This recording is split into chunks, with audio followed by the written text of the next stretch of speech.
When things go wrong, as they sometimes will. When the road you're trodden seems all uphill. When your funds are low, but your debts are high. When you want to sigh, but you have to smile. When cares are pressing you down a bit. Listen to me today. Rest if you must, but don't you quit. Today I'm on a mission to speak to your heart. Because I refuse to use this moment, this sacred moment, to just give you a presentation. No. I want to have a conversation with you today. A conversation that will inspire some introspection. A conversation that I promise you will be packed with revelation.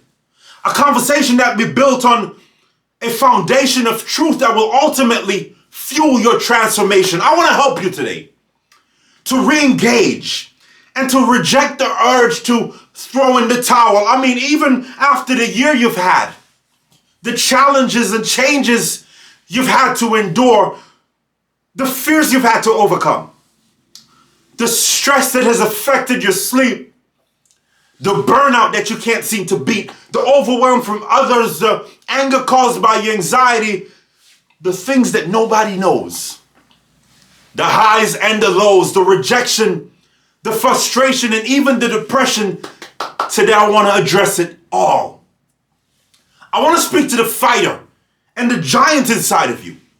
That's what I want to do today. Yes, I'm on a mission to speak to the fighter and the giant inside, to tell you today that I feel the weight of what you've been carrying, as you've had to endure through some things that you couldn't plan for, adjust through changes that were out of your control, all while still managing all these expectations, right? The expectations from others, from your family members, from your planned future, and the list could go on and on and on. I want to open up your eyes today. I want you to lean in with me today. And I want to open up your eyes to help you to look past your insecurities so that you can embrace your true identity, so that you can disempower your doubts, so that you can limit those lies, so that you can unleash your destiny, reestablishing your why, reigniting your fire, and rejuvenating your soul. Oh, I'm on another one today. Because listen to me closely. You were not created to simply survive. You were created for significance. You were created for service. You were created to thrive. And at times, I know it may not feel that way. At times we feel stuck, lost, tired, overwhelmed, disempowered, defeated, or just downright frustrated. I mean, I've been there too, but hear me out. That at one point in my life denied me for a job application. You see, the only way I was able to persevere, gain a perspective, and push through is because I didn't quit on me. Don't quit. Don't you quit. Don't you quit on you today. Don't you quit. So you may be asking yourself right now, how, Jovan? How? Jovan, after the year I've had, the changes and challenges I've had to endure, the fears I've had to overcome, the stress that has affected my sleep, the burnout that I can't seem to beat, the overwhelm from others, the anger caused by my anxiety, the things that nobody knows, the highs and the lows, the rejection, the frustration, and even the depression. How do I not quit on me? How do I gain that perspective? You may be asking me, how do I take back my power?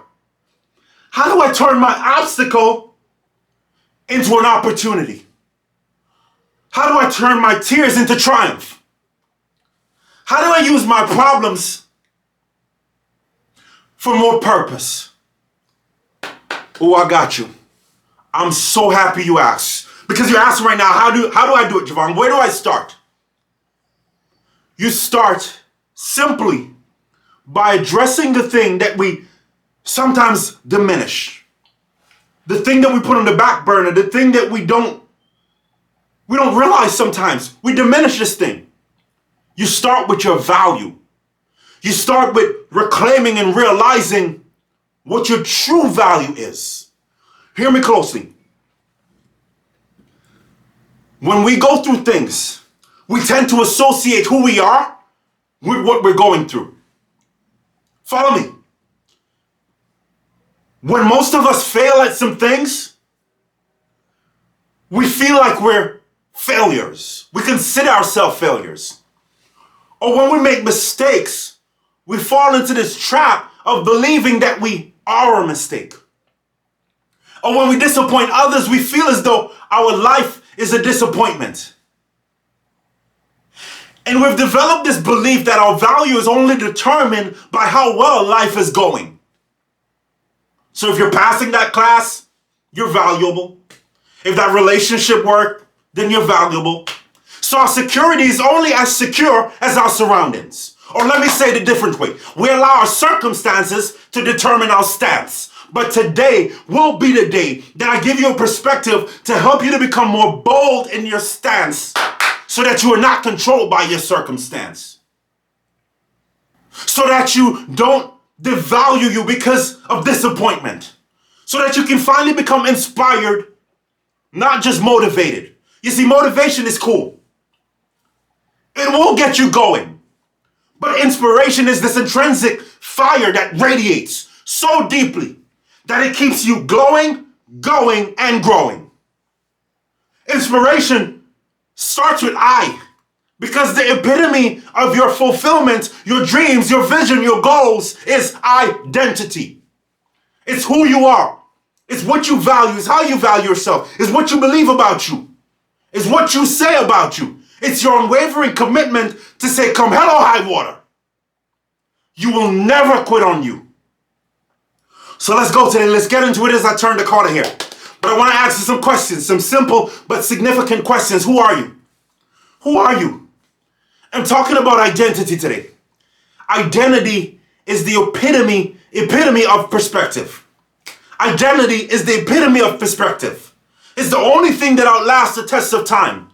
It's the voice of truth that reminds you that you are not your labels. You are not your lies. You're not your limitations. You are not your circumstance, and you're surely not your failures. They may have shaped you, but they are not you. I'm talking about knowing who you are. Because when you know who you are, you know who you're not. I gotta say it again.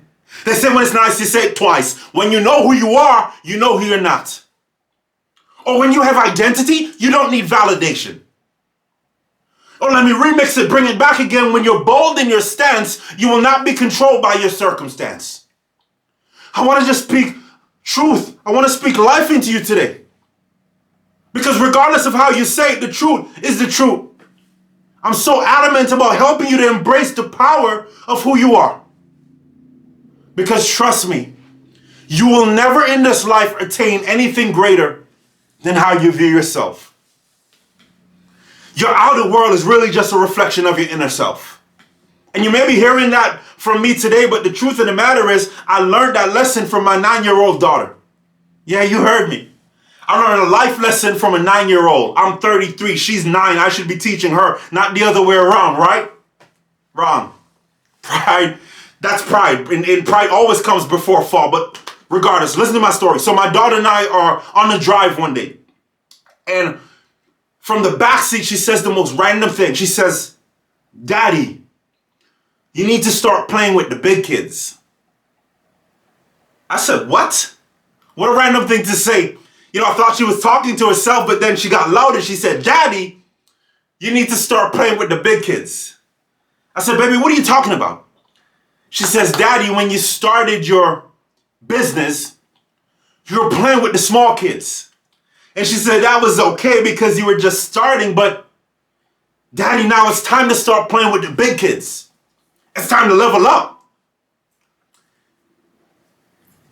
Now she had my attention because I know she was going somewhere with this. And even though I thought it was random, I felt like my daughter was having a revelation.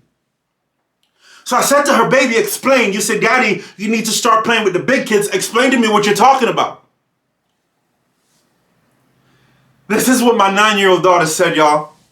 She says, well, Daddy, when you started your business, you said to me that one day you're going to have this huge building with your company logo on it, and you're going to have a lot of people working with you.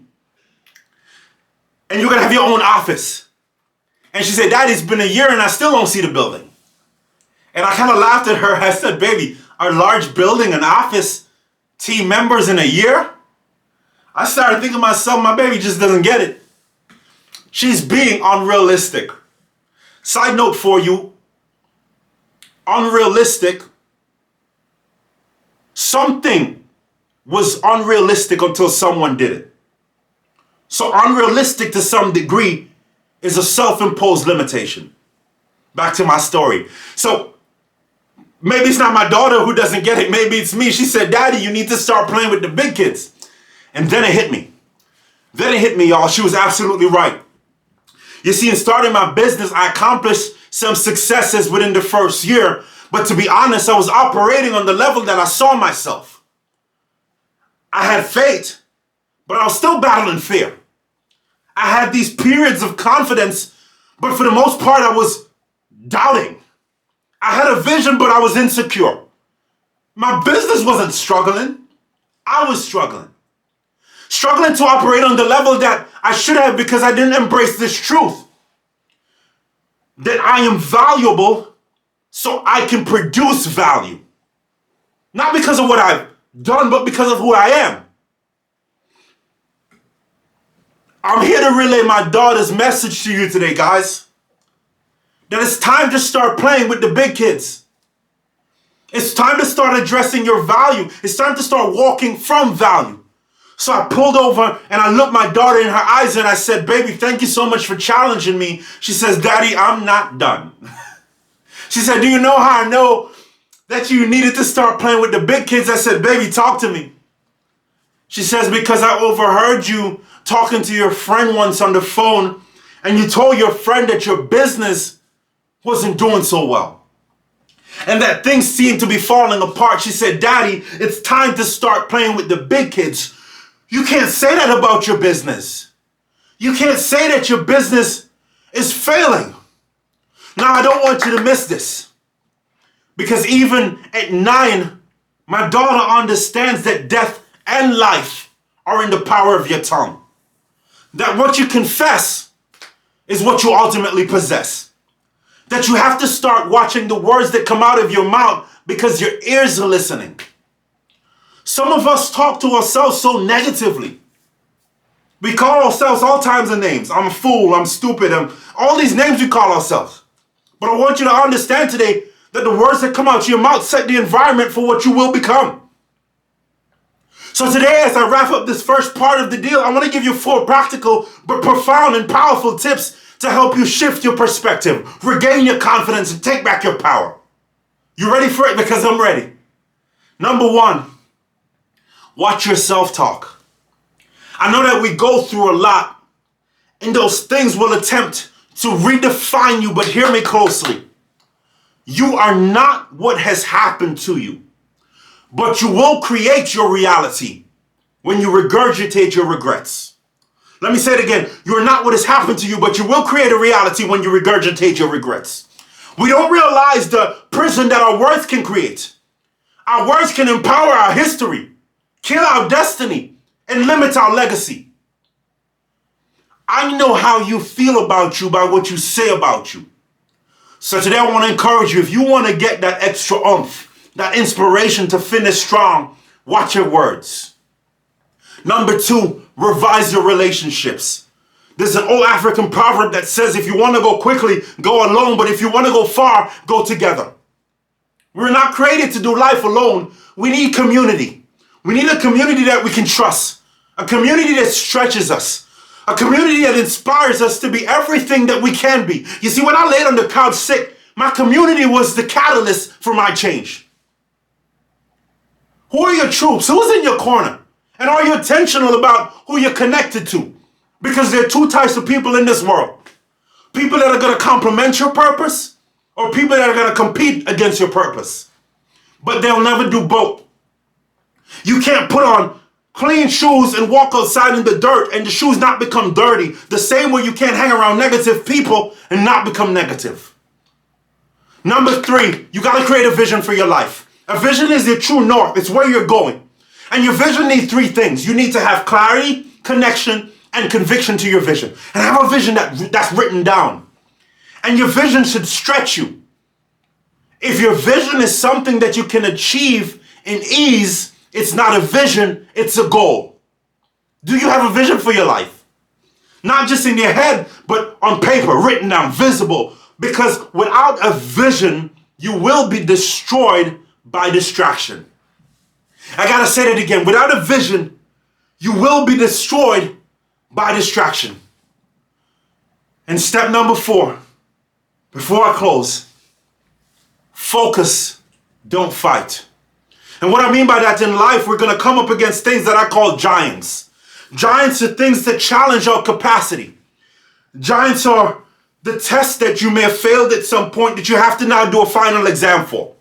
Or maybe the job opportunity that you don't feel qualified for. Giants are things that are in front of us, things that we tend to look at ourselves and wonder, am I even capable enough for this? But listen to me closely. Sometimes those giants are just distractions. Distractions to make you start questioning your work, questioning your value versus focusing. Right now, your focus has to be at an all-time high. Your focus has to be on what you can control. Your focus has to be on your input, not worrying so much about the outcome. And when I say that, what I mean is that you need to operate with excellence, not perfection. There's a difference between excellence and perfection. Excellence focuses on maximizing the input. Perfection is concerned and worries tirelessly about the outcome. So today when I talk about focus, not fighting, no matter what's around you, no matter what's in front of you, no matter what's behind of you, those problems that you're up against, you may feel like you need to respond in frustration, respond in oppression, respond in depression. But I want to help you today. The number one way to overcome your giant, to reignite your fire, reestablish your why, and rejuvenate your soul is to focus, don't fight. You have it inside of you. The human spirit is powerful. You see time and time again in so many different scenarios that when you put your mind to something, you're unstoppable. When your focus is to go from inward, to tap into that intrinsic desire to create the life that you desire, anything can be conquered. And so I want to encourage you that these are not just words. I want you to understand that whether you feel burnt out, tired, stressed, overwhelmed, insecure, not capable, start by addressing the way you speak to yourself. Then second, make sure you hang around positive people, people that are going to fuel and feed you. Third, get a vision. Write a vision down. Something that you want to achieve, something that you want to become. And your vision should stretch you. It should challenge you. It should look impossible. And the last but not least, focus, don't fight. And if your mind will conceive this, and your heart will believe it, then your hands can create the life that you desire. Finish strong. My name is Jovan Glasgow, your motivational speaker, coach, author, and entrepreneur. And whew, it's hot in here. Stay empowered, man. I'll see you soon.